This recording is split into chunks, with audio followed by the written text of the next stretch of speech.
Dulu kan filologi itu ini apa namanya, hanya dipakai untuk mengungkap supaya orang bisa baca naskah.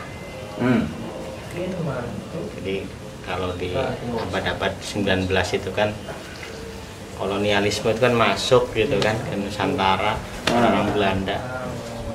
Orang Belanda, orang Inggris itu pintar untuk menguasai imperialisme lah, menguasai sebuah daerah itu ya tidak hanya harus pakai penguasaan lewat senjata, tapi lewat jalur kebudayaan.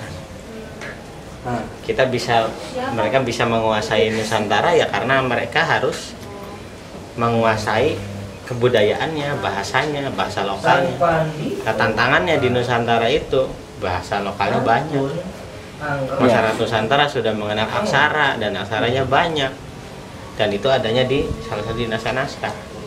Itulah makanya orang-orang kolonial itu dia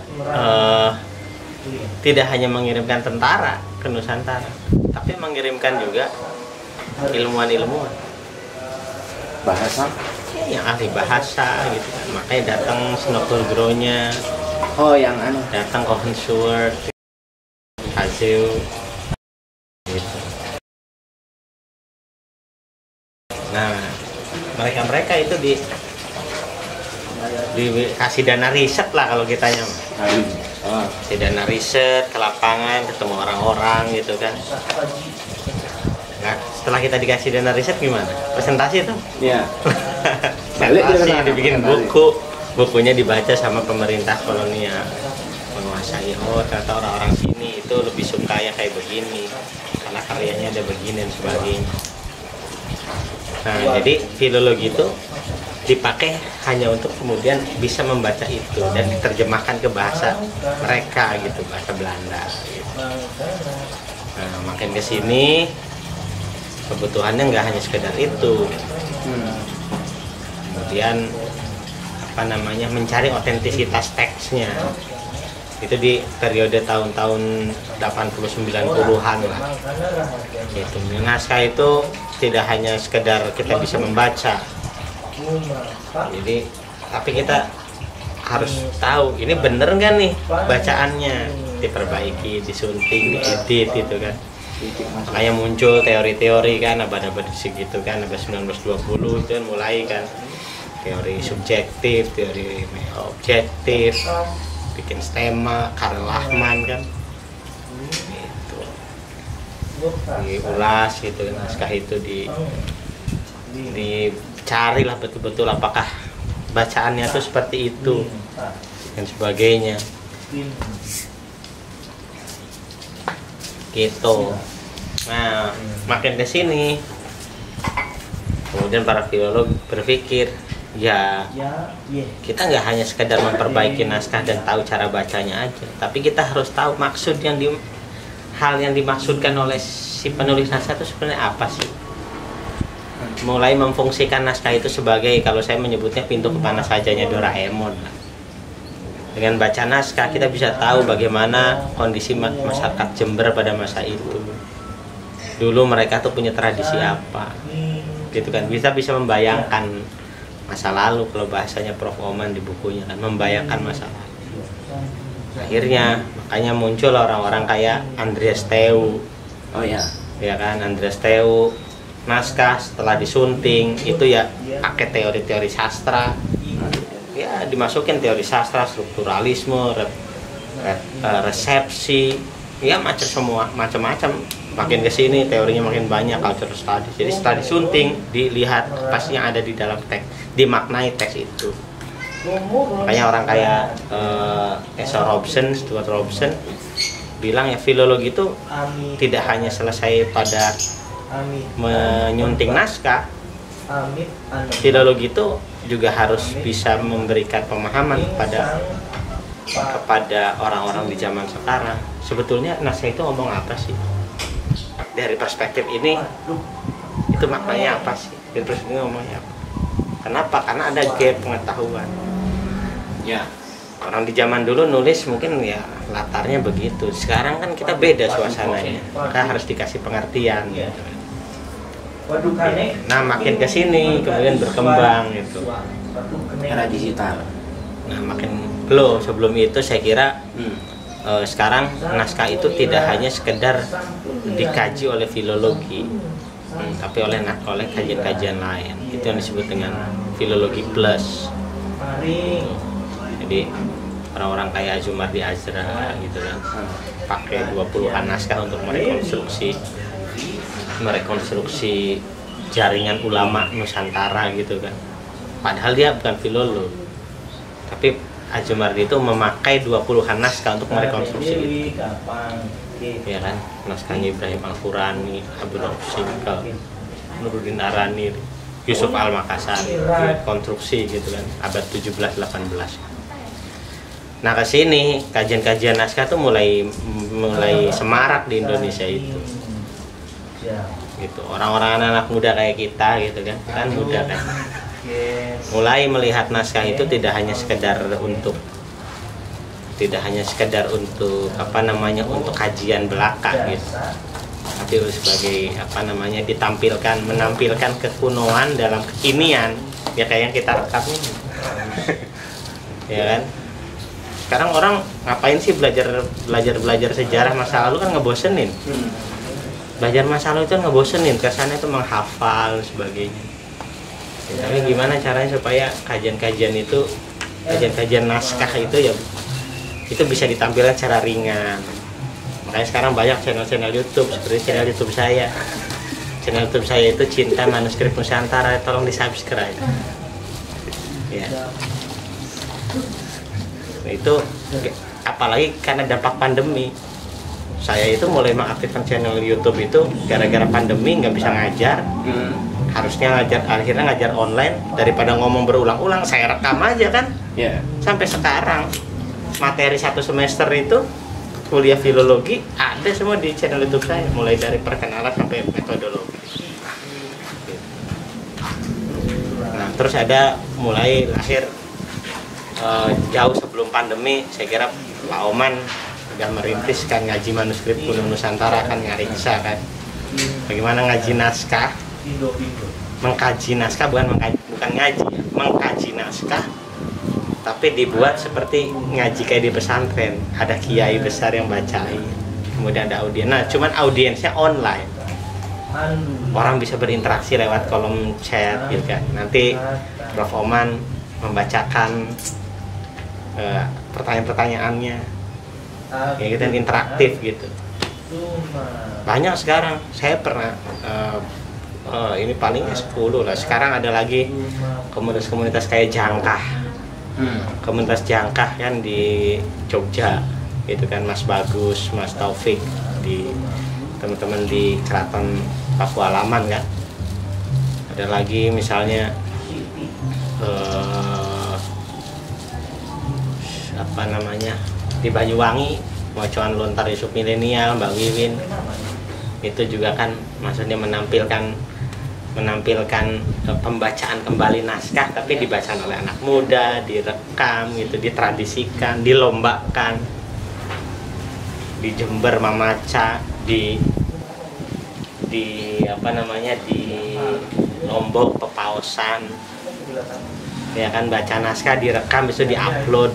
Jadi orang tahu gimana, oh ternyata naskah itu dulu tuh dibacakan, momennya apa. Kayak di Jogja misalnya membaca naskah-naskah tertentu kan, oh ini dibaca kalau untuk ini cukuran bayi, bacain naskahnya beda, ada yang bacain, ada yang nerjemahin gitu. Jadi perkembangan itu sekarang kayak gitu. Jadi lebih cair sekarang kajian naskah itu. Jadi nggak hanya sekedar mengkaji naskah itu, nggak hanya sekedar menerjemahkan, membaca ulang, nggak hanya sekedar itu, tapi gimana caranya kemudian sekarang dalam konteks yang lain, bagaimana naskah itu kemudian bisa jadi pijakan awal untuk membuat desa wisata misalnya, ya kan, desa wisata gitu, merekonstruksi sebuah desa. Ini dulunya desa ini desa yang ini gitu ya, punya kebudayaan yang panjang, ada naskahnya di sini, digambarkan kayak gimana, akhirnya kampungnya dipoles begitu. Ya sekarang naskah udah situ. Belum lagi nanti orang-orang yang pegiat-pegiat kodikologi, fisik-fisik naskah, dia udah misalnya membuat souvenir ya, kayak misalnya Kang Teddy di Bandung misalnya menumbuhkan lagi tradisi deluang gitu, dijadikan souvenir, dijadikan dijadikan komoditas pariwisata. Jadi ini sekarang lebih terbuka. Saya sering bilang di kelas itu, pengkaji naskah itu tidak hanya dari Fakultas Kebudayaan, Adab, Sastra gitu. Tapi semua pihak itu bisa mengambil hikmah dari mengkaji naskah. Karena naskah itu kan tulisan tangan yang ditulis orang di zaman dulu. Apa yang ditulis? Ya apa aja. Semua apapun isi kepala orang-orang itu, obat-obatan kayak mau isinya itu sejarah, catatan harian, catatan hutang, ya kan?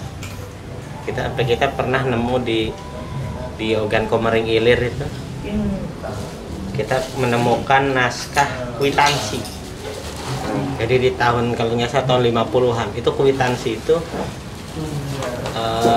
bunyinya itu bahwa sederhananya negara itu minjem uang ke si pemilik naskah. Negara ngutang. Kalau sekarang kan kita ngutang ke negara. Ini negara ngutang ke masyarakat. Ada kwitansinya, tulisan tangan. Kayak gitu-gitu kan bisa merekonstruksi nih bagaimana sejarah perekonomian bangsa kita kan. Siapa yang mengkaji? Ekonom kan? Iya. Bukan filologi, bukan ahli sastra, bukan ahli budaya. Atau pas di awal-awal pandemi misalkan rame, di awal pandemi itu rame, orang-orang kebingungan, seluruh dunia bingung, ini gimana nih ada pandemi gitu kan. Akhirnya orang apa? Yang dibuka apa? Manuskrip. Rame-rame orang mengkaji naskah, bagaimana melihat kembali bagaimana penanganan wabah Black Death waktu itu di Eropa kan, yang mematikan 2/3 masyarakat Eropa tahun abad ke-14 kalau nggak salah. Dilalahnya untungnya ada yang nulis menceritakan bagaimana zaman dulu orang memandang pandemi, bagaimana orang menyiasati supaya pandemi itu berakhir. Dari situ orang tahu. Kemudian dibukalah kitab-kitab kayak Badlul Ma'un fi Fadlid Ta'un karya Syekh Ibnu Hajar Al-Asqalani. Dibuka kitabnya Tufa' Raghibin fi Bayani Amri Tawain karya Syekh Zakaria Al-Ansori. Dari situ orang jadi tahu. Ternyata misalkan Ibnu Hajar Al-Asqalani itu menceritakan dulu itu ketika ada wabah ini, orang-orang itu rame-rame berdoa kepada Allah, ngumpulin, ayo kita ngumpul yuk di masjid, kita berdoa supaya wabah ini hilang. Ternyata pulang dari masjid pada mati. Dari situlah menjadi patokan supaya menutup tempat-tempat ibadah, tidak boleh berkerumun. Diciptakanlah narasi-narasi keagamaan kan, Tuhan ada di mana-mana, nggak harus di masjid, berdoa di mana aja, sholat boleh di mana aja, nggak harus di masjid. Nanti dulu, jangan dulu ke masjid. Akhirnya muncul teori karantina. Ya kan? Barang siapa yang tahu di sebuah daerah itu ada wabah, jangan sampai orang luar masuk ke daerah itu, dan jangan sampai orang yang dari dalam itu keluar. Nah itu jadi manuskrip itu dari situ berkontribusi buat ilmu apa? Kedokteran kan, kesehatan kan. Nah itu makanya kajian naskah. Belum lagi ilmu hukum. Banyak kan dokumen-dokumen hukum, naskah-naskah hukum. Kitab manuskrip Melayu tertua aja apa coba? Kitab Undang-Undang Tanjung Tanah kan, hukum adat. Jadi filologi atau naskah itu benar-benar punya kontribusi ke semua ilmu. Cuman karena ini naskah itu dibuat oleh manusia, jadi masuk ke ranah kajian ilmu humaniora. Gitu, dikaji dulu oleh orang-orang humaniora, ya kan? Nah, setelah tahu isinya, lah baru orang-orang dari ilmu-ilmu yang lain itu mengkonfirmasi. Kayak misalkan ketemu naskah obat kuat misalnya, ya kan? Pakai herbal tuh zaman dulu kan? Ya. Ini ramuan-ramuan. Filolog hanya sekedar membacakan ulang, menerjemahkan ke bahasa yang zaman sekarang, bahasa Indonesia atau bahasa Inggris. Lah nanti silakan orang-orang yang farmasi itu dibawa ke laboratorium, bener kan obat kuat ini? Kalau bener jadinya apa? Jadi potensi industri kan? Oh ya. Industri obat kuat. Iya kan? Nah, makanya orang-orang kayak Cina itu kan punya ramuan-ramuan herbal kan, Cina itu kan. Nah, karena mereka salah satunya mungkin mampu mengkonfirmasi apa yang udah dibacakan di dalam manuskrip, dikonfirmasi di laboratorium. Oh iya bener, kalau tanaman ini itu berfungsi ini, dipatenkan akhirnya. Jadi kira-kira begitu ya para. Sebetulnya kalau dibilang problematik, saya kira enggak juga. Kalau menurut saya dari zaman dulu, dari abad 19 sampai sekarang di Indonesia terutama itu nggak pernah habis penelitian naskah. Orang selalu menghasilkan katalog. Banyak sekarang katalog. Nah, transformasi katalog itu mulai dari zaman dulu sampai sekarang, dari zaman dulu sampai sekitar abad tahun 2000-an lah, itu kan katalog itu kan katalog buku kan. Gitu. Jadi orang ngasih tahu katalog, ada masyarakat, ada yang di lembaga gitu. Ada yang katalognya katalog gitu, katalog dikatalogkan lagi. Kayak Hasanah naskahnya Profesor Oman sama Profesor Ongri Sambekloa. Nah, setelah itu ada transformasi karena teknologi mulai meningkat. Nah, sekarang pendataan naskah itu udah mulai digital sekaligus digitalisasi. Jadi kayak program Dreamsea itu, program Dreamsea itu kan upaya untuk memudahkan masyarakat, para akademisi. Satu sisi merawat naskahnya didigitalkan, satu sisi untuk para akademisi nggak usah lagi susah-susah belusuan. Ya udah tinggal lihat aja database, sekarang banyak, cek di Twitter saya. Di Twitter saya, di channel YouTube saya. Gitu ya. Terus saya punya satu video yang menunjukkan tutorial bagaimana menelusuri manuskrip yang ada di seluruh dunia.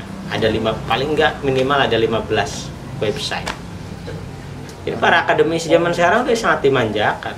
Zaman dulu ya, mana mau meneliti naskah ya harus ke perpustakaan, harus buka katalog. Sekarang tinggal nongkrong di dalam rumah aja udah bisa jadi itu riset. Makanya pengkaji filologi itu datanya nggak habis-habis. Dreamsea aja sekarang kita punya 500.000 halaman. Iya, Dari berbagai macam. belum IEP, Endangered Archive Program, ya kan? Belum Perpustakaan Nasional punya 23.000 naskah, belum Leiden 28.000 naskah, belum di Inggris 2.000 naskah. Naskah ya? Naskah, naskah Nusantara. Bukan gambar. Iya, naskah Nusantara. Gitu. Makanya di kelas saya suka dapat pertanyaan di kelas atau di seminar-seminar, orang suka nanya, Pak, nanti gimana kalau misalkan naskah habis, apakah filologi akan punah? Saya bilang sebelum kita deklarasikan punah, kaji dulu yang ada. Saya kasih nih, di sini ada sekian puluh ribu, di sini sekian puluh ribu. Kira-kira berapa sarjana yang bisa dihasilkan? Filologi akan, menurut saya nggak akan kehabisan data.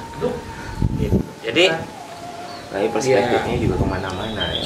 iya, perspektif kan bebas lah. Iya. Sekarang ini korek. Ini korek. Kalau kita lihat hanya dari satu perspektif, iya sempit. Ini korek ya untuk merokok, untuk membakar sesuatu. Coba korek ini dilihat dari aspek ekonomi, bisa nggak? Industri. Dilihat dari aspek kimiawinya. Iya. Dilihat ke dampak kesehatannya. Dari satu korpus nih loh. Bisa kemana-mana. apalagi sampai ratusan Iya, ratusan ribu. nggak bisa habis. Gitu. Contoh dalam Islam yang ada kitab Bahjatul Ulum misalnya, Samarkandi. Ya kalau dilihat dari segi kajian sekedar teologi mungkin ya udahlah, itu deskriptif banget.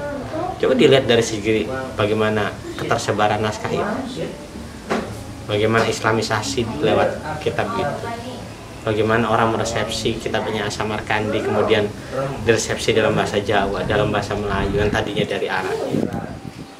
Itu yang nggak bisa habis. Belum lagi turunan dari kitab itu. Belum lagi turunan dari jadi kajian yang baru, jadi kajian lagi beranak pinak. Apalagi kalau di dalam tradisi penulisan Arab itu kan ada tradisi matan, syarah, hasyiah. Ya kan? Satu kitab gitu kan. Satu kitab itu kemudian dijelaskan lagi oleh kitab yang lain. Kitab yang menjelaskan itu dijelaskan lagi jadi hasyiah. Ayo sekarang. Menurut saya nggak problematik, apalagi dengan adanya program-program digitalisasi. Program digitalisasi itu betul-betul ini menjembatani, memudahkan. Jadi ya tentu saja gitu, peneliti tetap harus ke lapangan. Harus turun. Iya dong. Naskah digital itu kan sebagai pintu awal. Gitu. Kalau kita mau melihat konteksnya, ini ada manuskrip Quran, ya kan? Manuskrip Quran ya begitu kan isinya kan. Tapi kita pengen tahu ini manuskrip ini kok bisa? Ini manuskrip nih corak hiasan iluminasinya nih corak Jawa Tengah, tapi kok kenapa adanya di Jember? Ya kan? Nah, manuskrip digital itu tidak bisa menceritakan itu, maka dia harus ketemu pemiliknya. Gimana Pak ceritanya Pak? Setahu saya itu naskahnya itu hiasan dari Jawa Tengah, tapi kenapa adanya di Jember Pak? Datangin dong pemilik naskahnya. Ini namanya katalog. Katalog itu kan sama kayak kita ini mau belanja. Kalau zaman dulu kan minimarket tuh Alfamart itu kan suka nyebarin brosur kan? Nyebarin brosur gitu. Itu kan katalog ya. You nggak harus datang ke Alfamart, ke Indomaret, ngeliatin satu-satu barang gitu. Bayangin kalau itu supermarket gede. Tapi dengan di rumah ada katalog, sebelum berangkat kita udah tahu, oh mobil ini tandain kan, udah tahu harganya, duit udah disiapin, uang pas, begitu. Jadi nggak liar gitu belanjanya. Jadi itu katalog tuh. Dari situ kan terserah si customer itu calon customer itu memutuskan mau belanja yang mana. Gitu. Nah, kalau pengen megang, nah tapi ternyata minimarket itu menawarkan paket delivery. Ya kan? Ya udah, kalau you nggak mau ke tokonya ya udah delivery, bayar cash, bayar online. Tapi kalau kamu mau tahu barangnya kayak apa, dipegang, ya pergi ke tokonya lah. Datang. Sama kayak ini apa namanya di katalog naskah aja. Katalog naskah. Silakan tuh, banyak tuh. Ada ratusan ribu manuskrip seluruh dunia. Tuh ada katalognya. Kalau ternyata sudah disediakan juga versi digitalnya, kalau dirasa udah cukup ya sudah langsung aja diteliti, nggak perlu ke lapangan. Tapi kalau misalkan kita mau pengen tahu bagaimana kondisinya sekarang naskahnya, itu terawat atau tidak, pemiliknya masih hidup atau enggak, ya turunlah ke lapangan. Iya, ya dipilih. Gitu bos ya. Oke. Berapa SKS nih? Jangan lupa honor ya. Cut. Cut.